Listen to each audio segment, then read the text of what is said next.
بسم اللہ الرحمن الرحیم۔ السلام علیکم ورحمۃ اللہ وبرکاتہ۔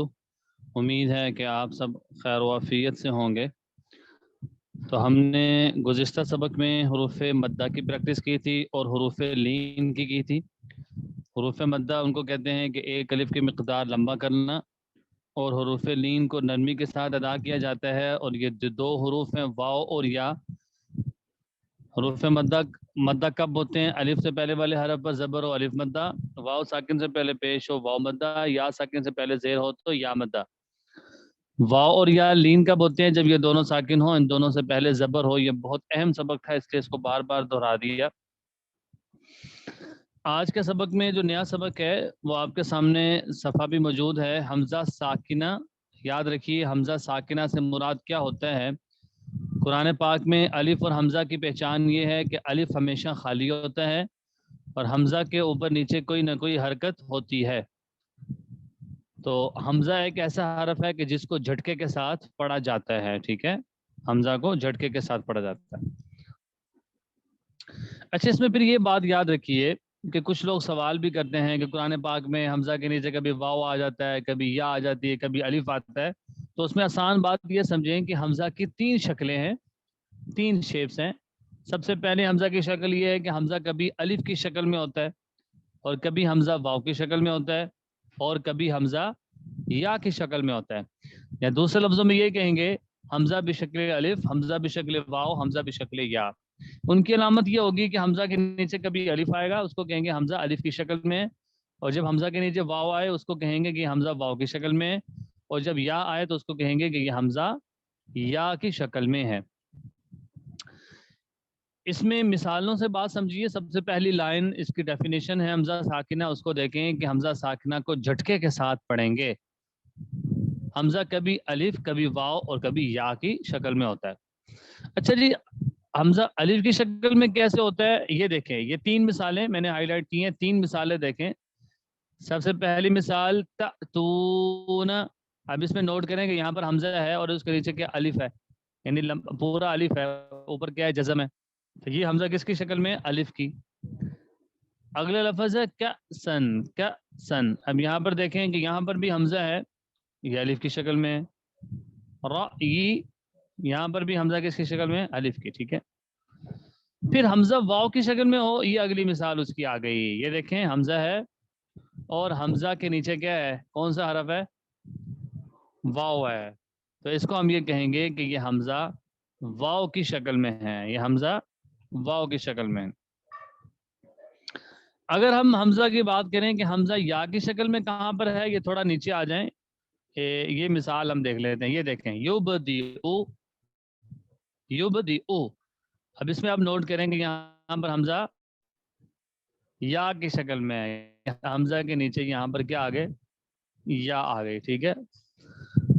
تو خلاصہ کیا ہوا ساری بات کا کہ حمزہ قرآن پاک میں جھٹکے کے ساتھ پڑھا جاتا ہے، اور حمزہ اور الف کی پہچان بھی یہی سمجھی جاتی ہے کہ الف ہمیشہ خالی ہوتا ہے، حمزہ جو اس لیے اس کو حمزہ بھی پڑھتے ہیں اور جھٹکے کے ساتھ پڑھتے ہیں۔ انتم اشد خلقا، بہت ساری اس طرح کی مثالیں ہیں۔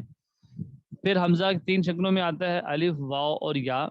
کوئی آدمی کہے کہ جی ایک ہی شکل میں کیوں نہیں ہے؟ تو یہ مختلف علامات استعمال ہوتی ہیں، اور یہاں پر جیسے پیچھے کوئی بات چل رہی ہوگی اسی مناسبت سے الف، واو اور یا آئے گی۔ جمع کی علامت ہوگی واو آئے گی، کوئی یا کا صیغہ ہوگا، اس طریقے سے نا، یہ اس کی مختلف شکلیں شمار ہوتی ہیں۔ اچھا، اس کے ساتھ ساتھ آج ہم ایک اہم سبق پڑھیں گے، وہ ہے حروف قلقلہ۔ کیا ہے؟ حروف قلقلہ۔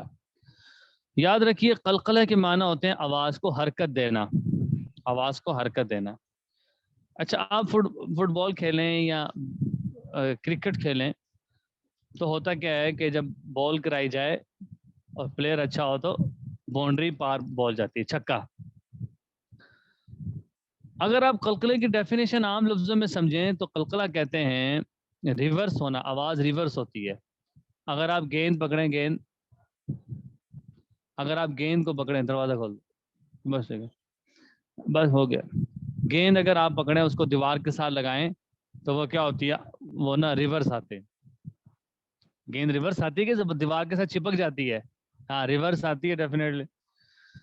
تو قلقلے کی بھی یہی ہے کہ جب آپ قلقلے کو ادا کر رہے ہوتے ہیں تو آپ کی آواز ریورس آتی ہے، جیسے اقرأ بسم ربک الذی خلق پڑھیں، حمزہ قاف زیر اق، اق، اس کو کہتے ہیں قلقلہ۔ یعنی تجوید کی اصطلاح میں اگر کوئی آپ سے پوچھ لے قلقلہ کس کو کہتے ہیں تو آپ نے کہنا آواز کو حرکت دینا، یعنی آواز وہاں پہ آواز میں جنبش پیدا کرنا۔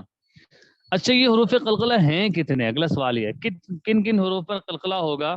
تو یاد رکھیے 5 حروف ایسے ہیں کہ جو حروف قلقلہ ہیں۔ یہ دیکھیں یہ 5 حروف ہی ہے، قاف طا با جیم دال، قاف طا با جیم دال، ان کو یاد کر لیں، قاف طا با جیم دال۔ ان کا مجموعہ اگر یاد کرنا ہے تو وہ بھی آسان ہے، قطب جدن، قطب جدن، سب اس کو 10 دفعہ پڑھیں تاکہ سب کو یاد ہو جائے، قطب جدن۔ یہ 5 حروف قلقلہ ہیں۔ اس میں صرف ایک شرط ہے، وہ شرط یہ ہے کہ یہ حروف قلقلہ اس وقت ہوں گے کہ جب یہ ساکن ہوں۔ یاد رکھیے جب یہ ساکن نہ ہو، متحرک ہوں، پھر تو یہ عام حرف ہوں گے۔ اس لیے قلقلہ کے لیے شرط کیا ہے کہ یہ ساکن ہوں گے، اسی وقت ان پر قلقلہ ہوگا۔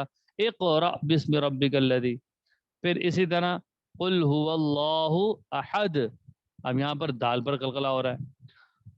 تو بہت ساری مثالیں مل جائیں گی حروف قلقلہ کی۔ اب یہ جو عبارت لکھی ہے ذرا ہم اس پہ آتے ہیں، اس کو پڑھتے ہیں کہ حروف قلقلہ 5 ہیں، قاف طا با جیم دال، جن کا مجموعہ قطب جدن ہے۔ جب ان حروف پر جزم ہو تو پڑھتے وقت ان کی آواز گیند کی طرح واپس لوٹے گی، جس طرح گیند واپس لوٹتی ہے آواز بھی اسی طریقے سے واپس لوٹے گی، اسی کو حروف قلقلہ کہتے ہیں۔ اچھا ان کی ہم اگر پریکٹس کریں، یہ دیکھیں نقعن میں کون سا حروف قلقلہ ہے؟ قاف ہے، سب نے جلدی جلدی بتا دیں یا لکھ کر سینڈ کر دیں۔ ایک قرأ میں قاف، او قسیموں میں قاف، بطشہ میں طا، نطفتن میں طا، اطعام اس میں بھی طا، وسطن، ابقا، فرغب، فرغب میں کون سا ہے؟ با، ٹھیک، فانصب، یبدئ اس میں با ہے۔ پھر اسی طرح اگلا جو حرف ہے اب وابن، اس میں کیا ہے؟ با، زجراتن جیم، قدحن، کدحن، عدن میں دال، یدعو، یدخلون۔ ماشاءاللہ جو مجھے لکھ کر سینڈ کر رہے ہیں اللہ ان کو جزائے خیر دے، وہ بھی ہمارے ساتھ شامل ہیں اور ان کو اچھے سے سمجھ آ رہی ہے۔